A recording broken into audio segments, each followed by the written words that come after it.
إن الحمد لله نحمده ونستعينه ونستغفره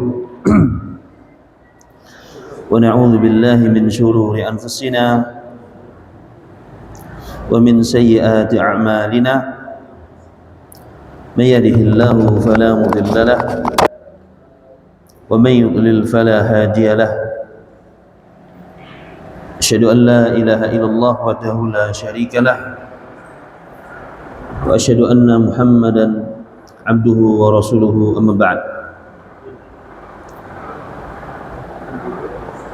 Alhamdulillah, segala puji dan syukur senantiasa kita panjatkan kepada Allah Subhanahu wa taala atas limpahan karunia, taufik dan hidayah dari Allah Subhanahu wa taala. Alhamdulillah, pada kesempatan di malam hari ini Allah Subhanahu wa taala masih mengumpulkan kita dalam keadaan sehat walafiat, tentunya dengan taufik dan hidayah dari Allah Subhanahu wa taala. Salawat teriring salam semoga senantiasa tercurahkan kepada baginda junjungan kita Nabi Agung Muhammad sallallahu alaihi wa ala alihi wasallam, kepada keluarga beliau, para sahabatnya, dan orang-orang yang mencintai sunnah beliau hingga akhir zaman.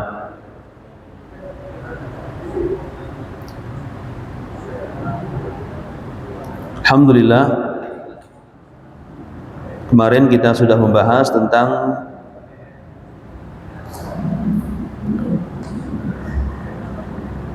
syarat dan rukun sholat jenazah. Alhamdulillah, kita sudah membahas syarat dan rukun sholat jenazah. Di antara syaratnya, yang pertama, saya baca ulang lagi ya, untuk merujuk sedikit. Niat ini syarat seluruh amal, syarat diterimanya seluruh amal. Innamal a'malu binniyat wa innamal likulli imri'in ma nawa.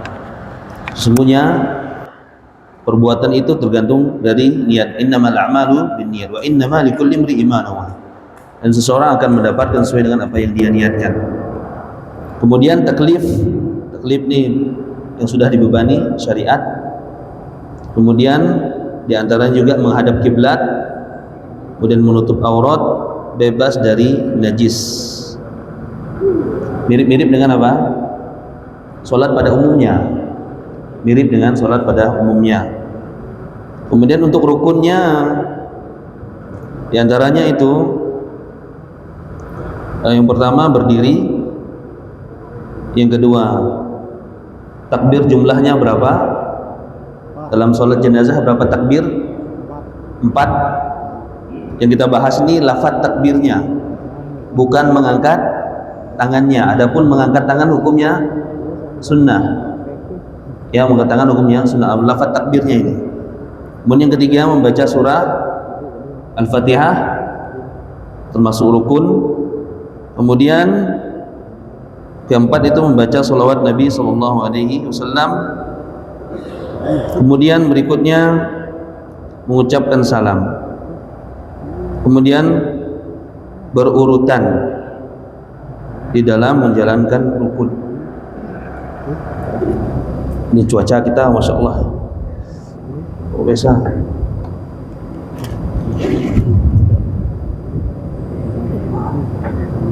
Boleh di stop.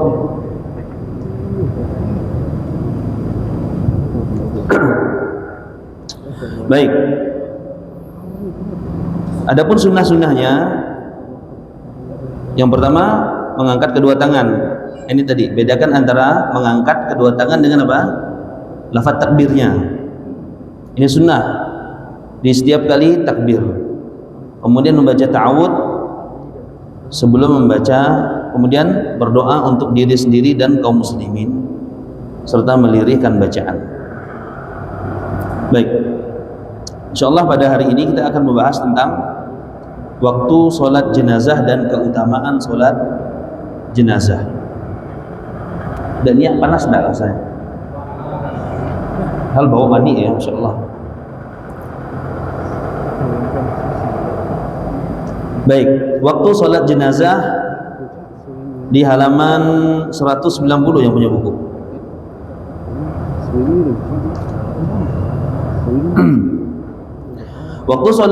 Waktu mensolatkan jenazah dimulai sesudah jenazah dimandikan.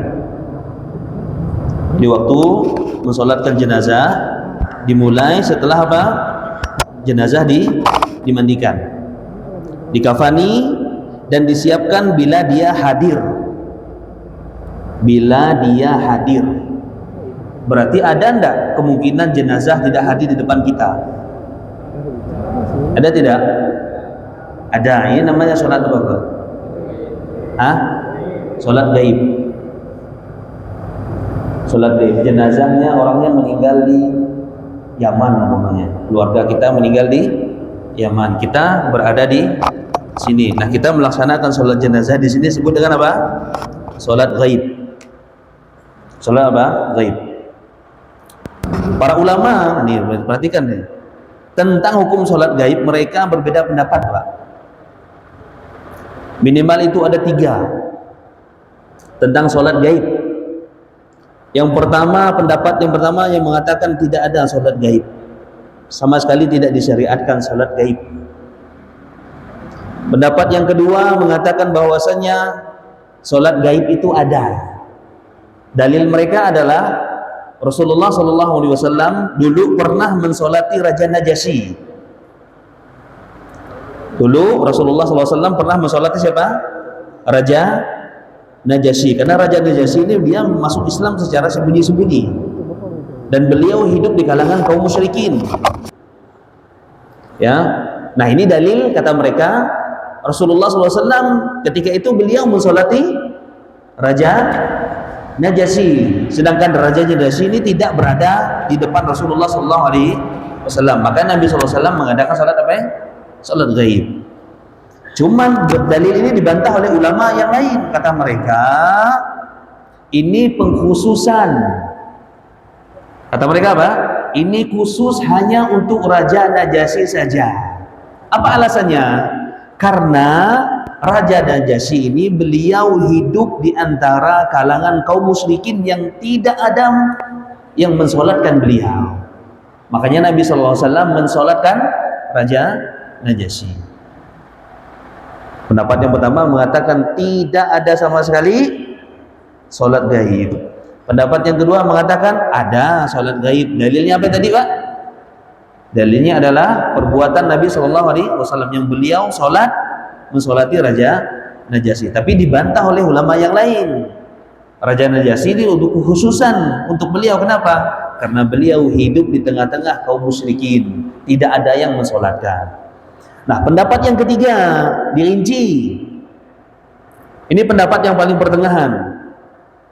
Pendapat yang ketiga ini ada rincian. Apa itu rinciannya? Kalau seandainya dia muslim, hidup di suatu tempat, kemudian di tempat tersebut tidak ada yang mensolatkan dia, maka solat gaib di sini. Memang kita mengetahui di tempat itu tidak ada yang mensolatkan dia, maka kita solat gaib. Tapi kalau seandainya dia berada di lingkungan kaum muslimin yang mereka sudah melaksanakan solat gaib, maka kita tidak melaksanakan solat gaib. Ini terlepas daripada hukum solat jenazah. Ya, terlepas daripada hukum solat apa? Solat jenazah. Jadi mau pakai pendapat yang mana? Pertengahan. Ini pendapat yang paling kuat. Kalau di nun ada yang nyolatkan, berarti kita tidak usah. Kalau di sana tidak ada yang menyolatkan, berarti kita adakan solat apa? Solat gaib. Solat gaib. Baik. Nah, waktu mensolatkan jenazah dimulai sesudah solat jenazah dimandikan, dikafani dan disiapkan bila dia hadir. Atau saat sampainya berita kematian bila dia ghaib. Tadi itu, atau tidak hadir di hadapan kita. Ya, atau tidak hadir di hadapan kita. Baik. Yang kedua, tadi ini waktu solat jenazah. Yang kedua, keutamaan solat jenazah. Keutamaan apa solat jenazah? Apa sih yang didapatkan bagi orang yang melaksanakan solat jenazah? Ya, pahalanya seperti apa?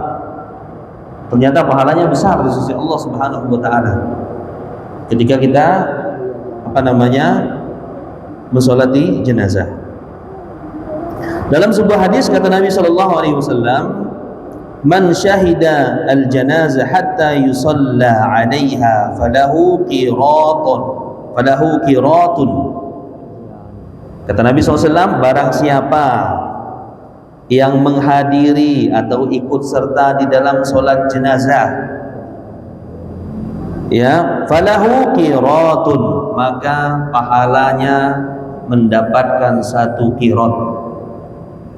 Pahalanya berapa, Pak? 1 qirat. Wa man syahidaha, kata Nabi sallallahu alaihi wasallam, maka barang siapa yang menghadirinya sampai ke pemakaman. Kalau kita sholat saja dapat berapa ya? 1 qirat. Kalau kita hadir di pemakaman, hatta tudfan, sampai dia tudfan itu sampai dia dikubur, falahu qiratani, maka dia mendapatkan dua qirat. Jadi kalau kita hanya sampai sholat saja kemudian pulang ke rumah boleh, tapi dapat pahala satu qirat. Kalau kita sampai ke kuburan, sampai selesai menguburkan baru kita pulang, maka kita mendapatkan dua qirat. Qala wa ma qiratan?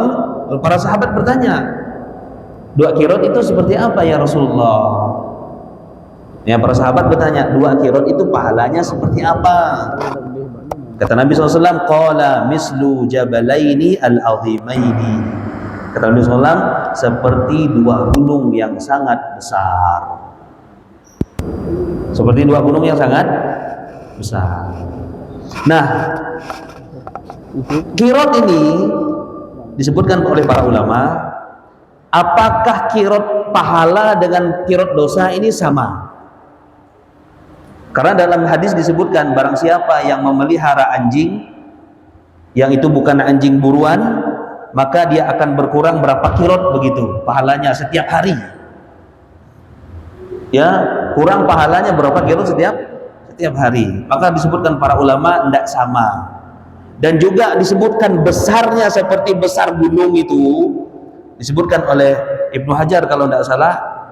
Ya, kata beliau, ini cuman hanya kiasan saja. Hakikat yang sebenarnya pahalanya kita tidak mengetahui. Ini saking besarnya pahala begitu bagi orang yang membantu mensolatkan, kemudian datang kemudian sampai selesai pemakaman. Intinya ada pahala yang besar di situ yang menunggu ketika kita melaksanakan sholat jenazah, kemudian kita membantu menguburkannya sampai selesai. Baik, tata cara sholat jenazah. Tata cara sholat jenazah. Sebenarnya mau dibawa PR kalau yang itu. Jadi pekan depan doa-doanya dah hafal. Ya, mungkin disetorkan dengan kawan yang lain. Mana sahul? Isi sahul? Cik. Baik, sekarang kita akan berbicara tentang apa? Tata cara sholat jenazah. Imam dan orang yang mensolatkan sendirian, posisi imam, dia berdiri sejajar dengan kepala mayit laki-laki. Kalau jadi imam kemudian mayatnya itu laki-laki, maka kita berdiri persis di kepalanya. Itu sunnah. Nah, dan perut mayit wanita. Kalau seandainya dia wanita, maka kita berada di bagian perutnya. Ketika kita melaksanakan sholat. Kalau yang laki-laki kita di arah kepala, kalau yang perempuan kita di arah mana? Perutnya. Apa sebabnya? Karena hal ini diriwayatkan secara sahih dari perbuatan Nabi sallallahu alaihi wasallam. Kita udah belajar ya. Apakah setiap perbuatan Nabi sallallahu alaihi wasallam itu menunjukkan kepada kewajiban? Apakah setiap perbuatan Nabi itu menunjukkan kepada kewajiban? Jawabannya tidak. Paling banter itu perbuatan Nabi SAW ketika beliau melakukannya, hukumnya apa ya? Sunnah. Kapan dia menjadi wajib? Kalau ada perintah. Disebutkan oleh ulama usul fikih, kata mereka, al-amru yadullu ala al-wujub. Perintah itu menunjukkan kepada kewajiban. Sebagaimana yang diriwayatkan oleh Anas bin Malik. Siapa Anas bin Malik ini? Pembantunya Rasulullah SAW. Ya, Anas bin Malik ini adalah pembantunya Rasulullah SAW. Nah, kemudian setelah kita berdiri di posisi yang laki-laki itu di kepala, kemudian yang perempuan itu kita di bagian tengah, kemudian kita mulai takbiratul ihram, Allahu Akbar. Ini yang pertama. Mulai takbiratul ihram, Allahu Akbar. Kemudian kita membaca apa nih? Membaca ta'awud. Setelah kita takbiratul ihram, membaca apa? Ta'awud. Apa ta'awud itu? A'udzubillahi samiil alim minasyaitonir rajim, atau a'udzubillahi minasyaitonir rajim. Kemudian baca apa? Bismillahirrahmanirrahim. Kemudian membaca surah Al-Fatihah. Kemudian baca apa? Surah Al-Fatihah. Dengan sir. Dengan apa? Sir. Sekalipun sholat dilakukan di malam hari. Kemudian bertakbir dan membaca salawat kepada Nabi Sallallahu Alaihi Wasallam. Yang kedua berarti setelah takbir Allahu Akbar, baca apa tadi? A'udzubillahi minasyaitonirrajim, bismillahirrahmanirrahim. Kemudian baca Al-Fatihah, bismillahirrahmanirrahim, alhamdulillahirabbil alamin, sampai selesai. Kemudian takbir yang kedua, Allahu Akbar. Baca apa? Salawat. Apa bunyi salawat? Salawat Ibrahim itu, Allahumma shalli ala Muhammad wa ala ali Muhammad kama shallaita ala Ibrahim wa ala ali Ibrahim innaka Hamidum Majid. Barik ala Muhammad wa ala ali Muhammad wa barakta ala Ibrahim wa ala ali Ibrahim innaka Hamidum Majid. Kemudian mulai lagi takbir yang ketiga, Allahu Akbar. Baca doa. Baca apa ya? Doa. Apa doanya? Allahumma fir li hayyina wa mayyitina. Banyak doanya. Ini ada antara Allahumma fir lahu, ya, warhamhu wa afihi wa'fu anhu wa akrim nuzulahu wa wasi' mudkhalahu waghsilhu bil ma'i wal thalji wal barad wa naqqihi minadh dhunubi wal khataaya kama yunqqa thawbul abyadu minad danas wa abdilhu daran khairan min darih wa ahlan khairan min ahlihi wa zawjan khairan min zawjihi wa adkhilhu jannah wa a'idhu min adzabil qabri wa min adzabin nar. Duaan kalau biasa jadi makmum sidang boleh nak baca itu sampai habis, Pak. Mungkin Allah maghfir lahu warhamhu wa afihi wa'fu anhu. Sah tak, Pak? Boleh. Sah saja. Allah maghfir lahu warhamhu wa afihi wa'fu anhu. Tapi yang lengkapnya tuh, karena saya pribadi ketika jadi makmum tidak pernah selesai baca ini, Pak. Kecuali kalau saya jadi imam bawa selesai. Apa artinya doanya? Luar biasa nih. Allahumma fir lahu. Ya Allah, ampunilah dia. Kalau betina apa? Allahumma fir laha.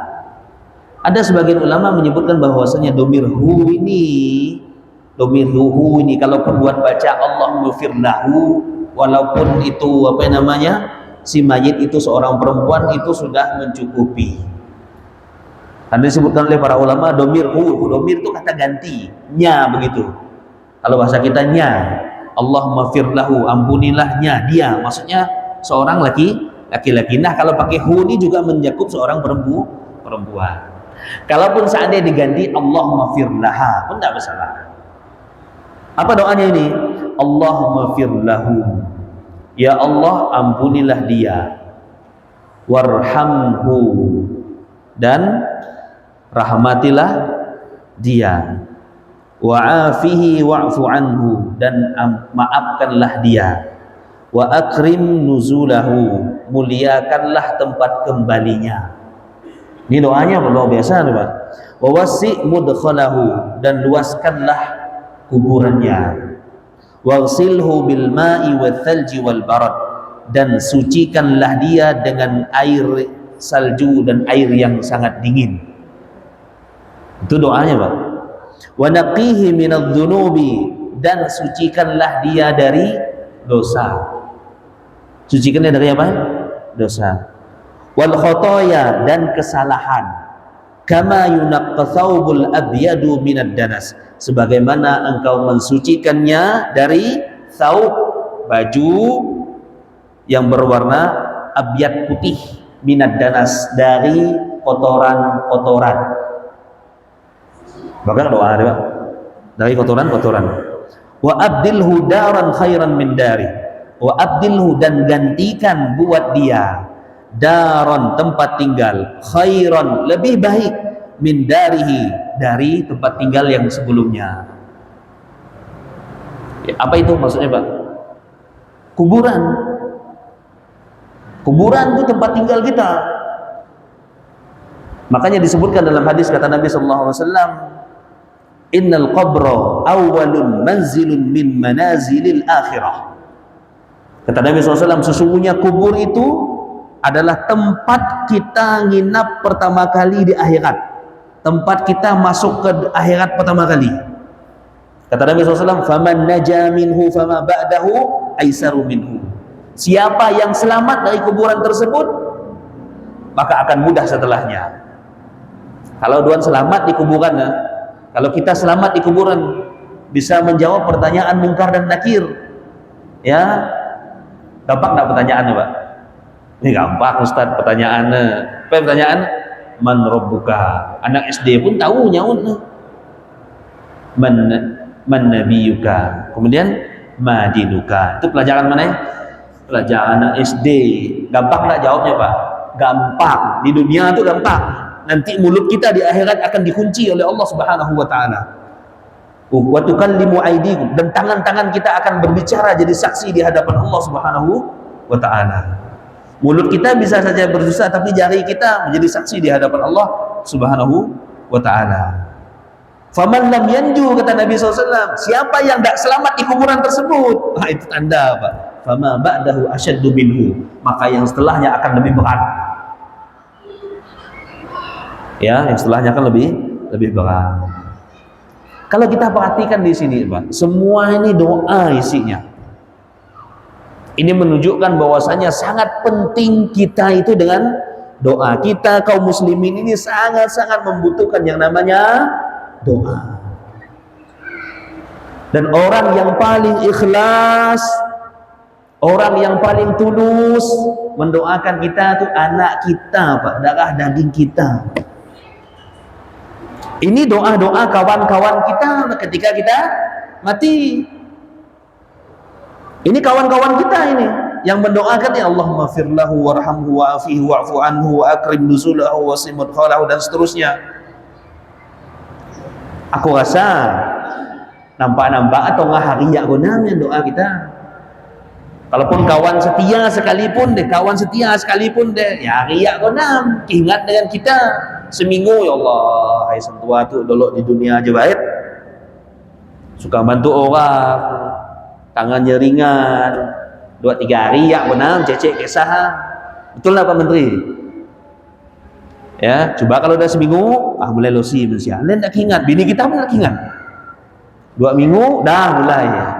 3 minggu dah, 4 minggu dah mulai mikir kan nak menikah lagi atau tidak di dunia. Ya, betul dah Pak? Atau ada yang sumpah diri dalam hati kata, aku jangan ada menikah rumah jiko. Ada menikah rumah jiko kalau di dunia laki ku kira-kira, atau yang laki nak dia. Kalau di kementina dulu lu nak nikah, boleh nak kira-kira. Ya rugi duan. Ini dia. Wa abdilhu daran khairan min dari. Doanya itu, dan gantikanlah tempat tinggal lebih baik daripada tinggal yang sebelumnya. Dan lagi apa lagi? Kemudian wa ahlan khairan min ahli. keluarga yang lebih baik dari keluarga yang sebelumnya, minta diganti semua, Pak. Bayangkan, Pak. Bini cantik yang Tuan bangga-banggakan tuh, Pak. Nada akan nama Tuan kalau lubang kubur ya nak bakalan, Pak. Yoko yang apa pahamnya cinta mati je. Ndak akannya nak tamak ke kubur orang kita. Ataupun kita cinta mati dengan bini kita umpamanya. Ndak bakalan kita nak tamak dalam kubur dengannya, Pak. Ya, makanya jenazah itu ketika dia diiringi oleh hartanya, ya kan, ketika angkat ke kuburan diiringi oleh hartanya, diiringi oleh keluarganya, ya, diiringi oleh amalnya, keluarganya pulang, mobilnya pulang, duitnya pulang, yang dia apa ya? Yang dia bersamanya apa ya? Amal soleh yang pernah dia lakukan ketika di dunia. Solat subuh yang dia perjuangkan selama ini, solat 5 waktu yang dia kerjakan secara berjamaah, ia yang nanti akan menjadi kawan dia di hadapan Allah Subhanahu wa ta'ala. Wah, Ustaz tuh nampak cerita dongeng rumah juga. Coba, itu bukan cerita dongeng, Pak. Ini cerita nyata. Ini kabar dari Rasulullah sallallahu alaihi wasallam. Karena Nabi SAW, wa ma yantiqu anil hawa in huwa illa wahyu yuha. Sesungguhnya Nabi itu kalau ngomong itu pasti kona, Pak. Tidak mungkin salah, tidak mungkin keliru, karena beliau adalah menyampaikan wahyu dari Allah Subhanahu wa ta'ala. Kemudian lagi di antara doanya, wa zaujan khairan min zauji, pasangan yang lebih baik dari pasangan yang sebelumnya. Doa deh.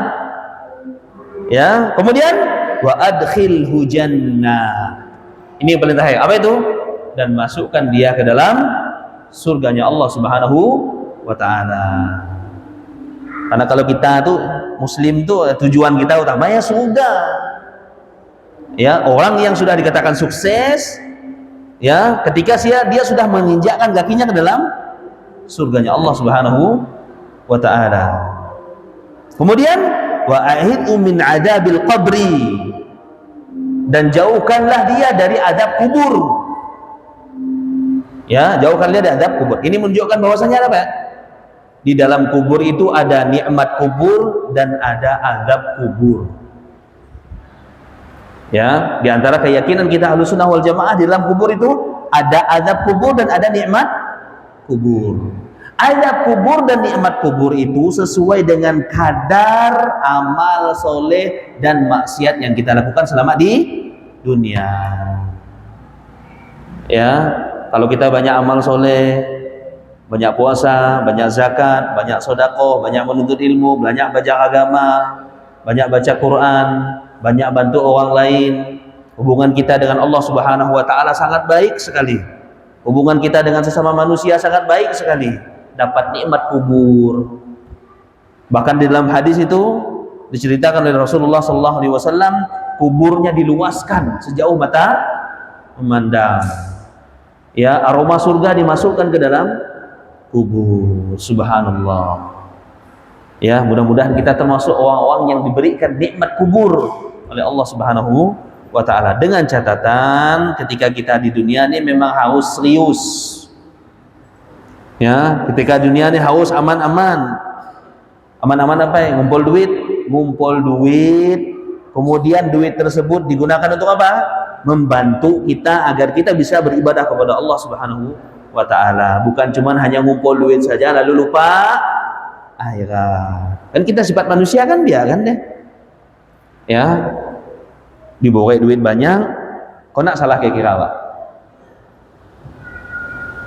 Kata kita mudah, duit banyak salah gam, duit sedikit salah gam, nasi duit salah gam, yang kau nauti ada duit tapi taat, ya tadi nasi pilihan yang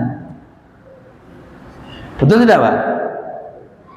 Nah, kita diperintahkan juga, ya Islam tidak melarang untuk kita cari duit, enggak. Jangan salah kaprah. Kalau Islam itu tidak melarang kita nyari duit. Cuman yang sampai duit harta tersebut yang membuat kita lalai dari Allah Subhanahu wa ta'ala. Karena sifatnya duit itu membuat lalai, Pak. Ya ayyuhalladzina amanu la tulhikum amwalukum wala auladukum an dzikrillah. Janganlah harta-harta kalian, janganlah anak-anak kalian membuat kalian lalai dari berzikir kepada Allah, lalai dari nuntut ilmu, lalai dari belajar, lalai dari solat, lalai dari beribadah kepada Allah Subhanahu wa taala. Wa may yaf'al dzalika fa ulaika humul khasirun.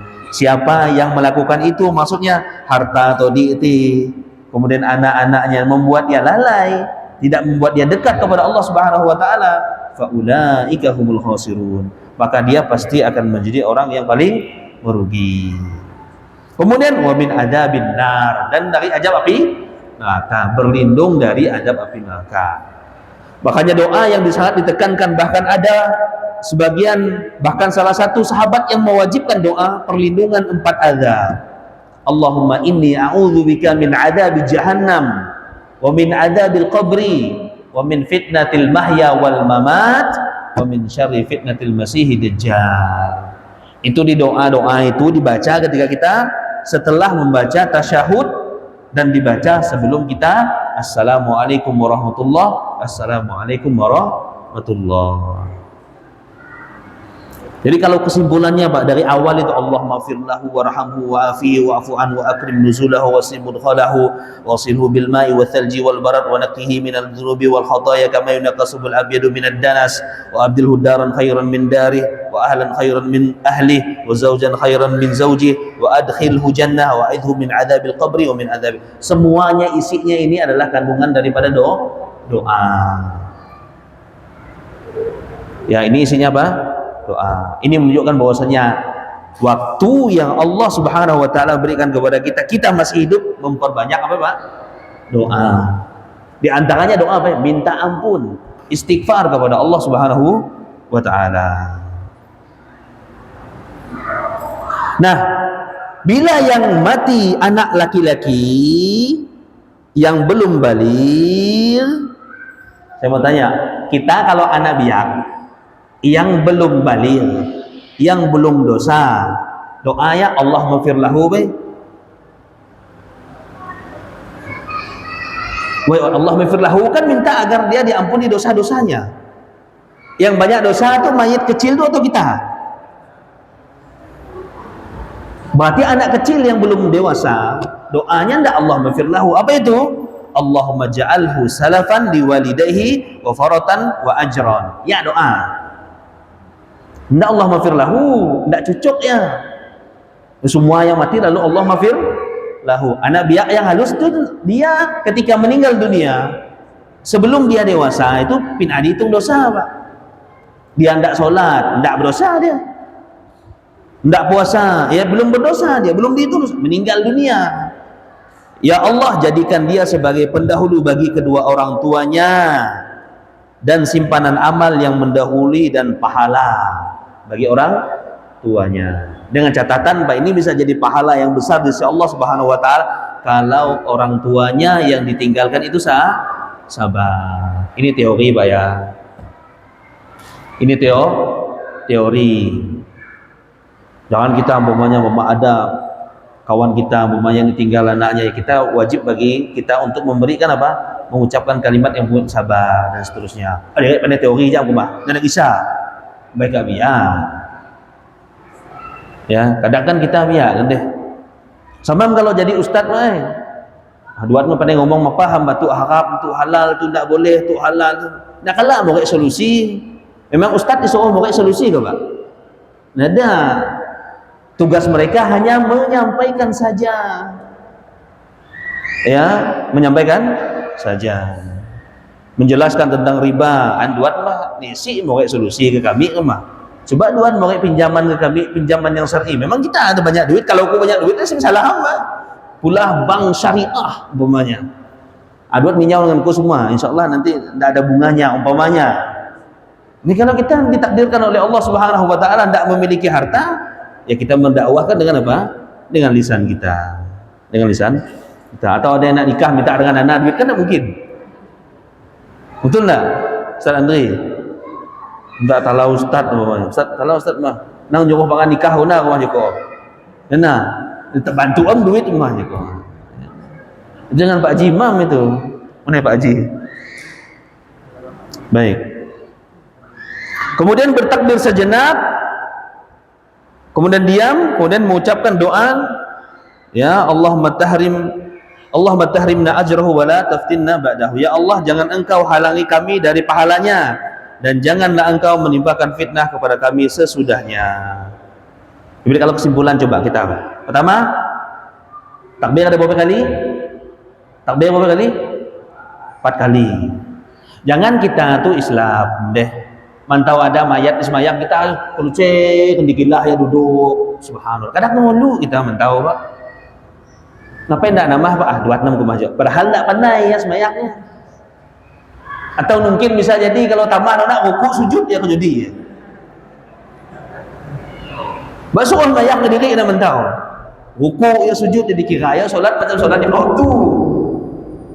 Saya pernah kejadian Pak dengan Bang Ian, ajak dengan Bang Ian di daerah mana daerah Sintang, dimasuk ke dalam sekali Pak. Ramai manusia Pak. Woi, pikir tu nampak tu penuh rumah tu. Rupa tak sampai sesap. Wah kampung semua digilah tu. Apa yang terjadi kalau kita mati di tempat yang seperti itu Pak? Coba berdua bayangkan itu. Saya kira rumahnya penuh Pak. Tanya dengan Bang Ian. Bang Ian jadi saksi je, kami yang angkat kinun deh. Malam-malam itu kan ada lagi keluarga beliau yang meninggal dunia itu. Daerah mana apa ini nama? Pokok masuk ke dalam siang, tidak ada siang. Siang tidak ada, mana masuk mobil bisa. Oh, saya mantau. Tidak dengan pagil deh pagil. Tidak dengan Tuan. Yang Tuan nama ada? Pagil lah. Dia pagil lah mau tes ya. Tuh nampak tu kata kami 3 hari je penuh manusia nyolat. Duduk di ujung-ujungnya nyolat cuman tak sampai sesap deh pagil. Oh pagil. Tak sampai sesap deh. Ya sikit lah manusia subhanallah. Ya. Itu kita kalau meninggal di tempat posisi yang seperti itu tidak ada orang yang mendoakan kita. Sudah ayah sekampung semua dikilas subhanallah. Kadang malu kita. Dan ini di kampung-kampung kita pun masih banyak terjadi seperti itu. Ya, masih banyak terjadi seperti itu. Padahal mereka tidak tahu itu pahala ketika kita ikut dan melaksanakan sholat jenazah, itu pahala yang sangat besar di sisi Allah Subhanahu wa taala.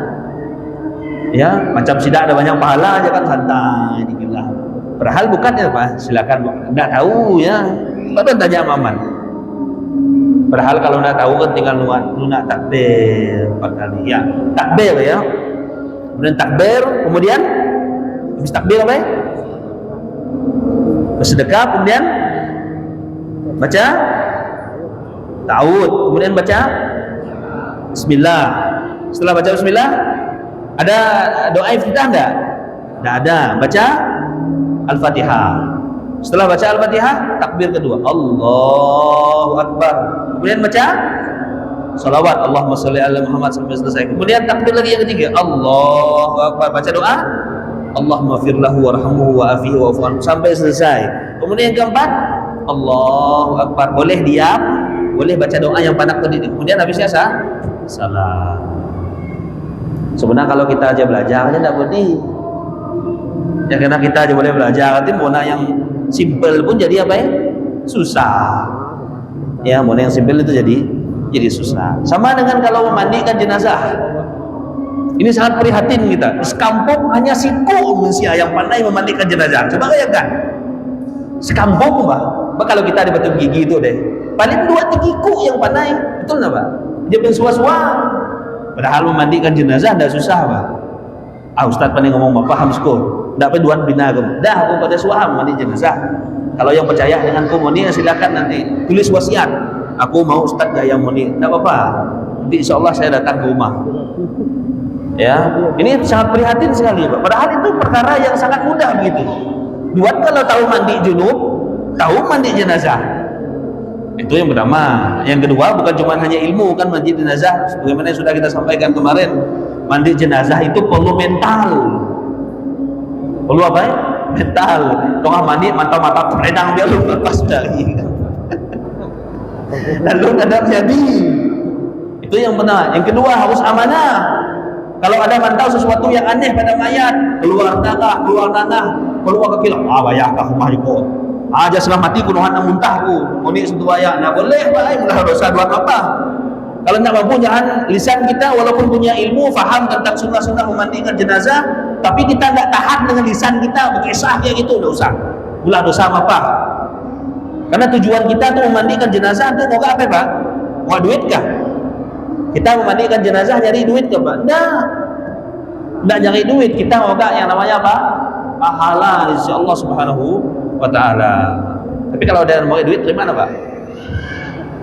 Pemah ada yang mau duit, keluarga ya mau duit, Pak, terima ada, Pak? Nggak, kalau banyak terima biar nanti. Kalau 50.000 jumlah, Pak, ikhlas apa? Kalau saya sarankan tidak usah. Ini bukan perkara ibadah. Walaupun ya boleh-boleh saja saya sebut, tapi bayar. Kalau perkara-perkara ibadah itu kalau bisa dibiasakan, janganlah pakai bonatur. Awalnya ikhlas. Pertama awal ikhlas, Pak. Monik yang kedua kita nggak apa-apa ya. Kemudian beli duit lagi kan, hati-hati kita. Dan boleh tidak ikhlas kita dalam amal ibadah. Mau apa masuk? Oh ya udahlah, cukup ya. Mudah-mudahan bermanfaat. Insyaallah pekan depan kita lanjut lagi. Nisi undangan berarti? Undangan nisi kah? Oh final. Ditunggu ya undangannya. Itu dengan doa kafaratul majelis. Subhanallah wa bihamdika, asyhadu an la ilaha illa anta, astaghfiruka wa atubu ilaik. Assalamualaikum warahmatullahi wabarakatuh.